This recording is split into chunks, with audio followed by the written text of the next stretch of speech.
In June 1982, a hero of the Old West came riding into town.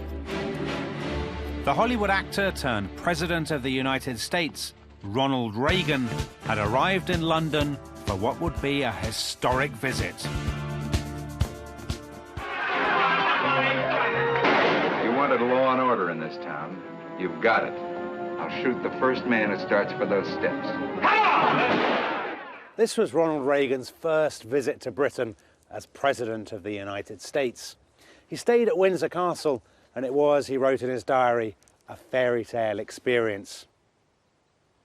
Early the next morning, in the calm before the storm, Reagan saddled up his horse and went for a ride here at Windsor Great Park. With him was his trusty sidekick. On this occasion, the Queen.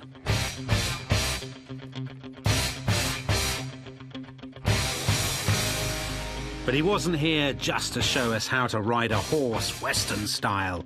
Reagan had come to make a speech in which he would present his vision of the Soviet Union's inevitable demise.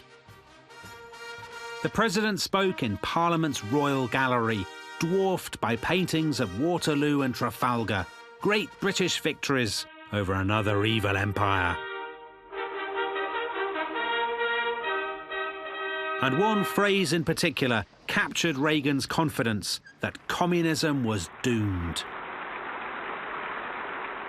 The march of freedom and democracy, which will leave Marxism-Leninism on the ash heap of history as it has left other tyrannies which stifle the freedom and muzzle the self-expression of the people. Leave Marxism-Leninism on the ash heap of history as it has left other tyrannies. This speech was Ronald Reagan's manifesto for winning the Cold War. And at its heart was a sense of moral certainty, that the communists were wrong and we in the West were right. In many ways, Reagan was echoing another speech made by a great international statesman on foreign soil, Winston Churchill's speech at Fulton, Missouri in 1946. Now, that was the speech in which Churchill coined the phrase, the Iron Curtain, and it's often seen as the moment that the Cold War began. And now, here in the Palace of Westminster, Reagan took the great man's career as an inspiration for victory. During the dark days of the Second World War, when this island was incandescent with courage, Winston Churchill exclaimed about Britain's adversaries, "What kind of a people do they think we are?"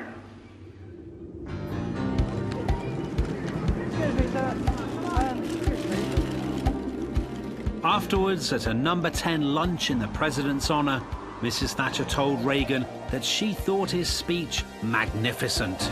He had, she said, written a new chapter in our history. It was time, they thought, to say what we really believed. Time to take on the Soviet Union and beat it. For Ronald Reagan and Margaret Thatcher, the status quo was no longer an option.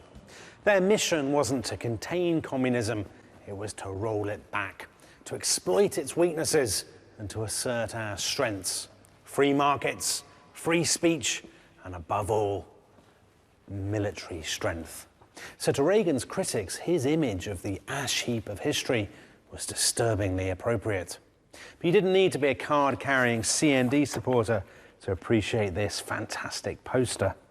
She promised to follow him to the end of the earth. He promised to organise it.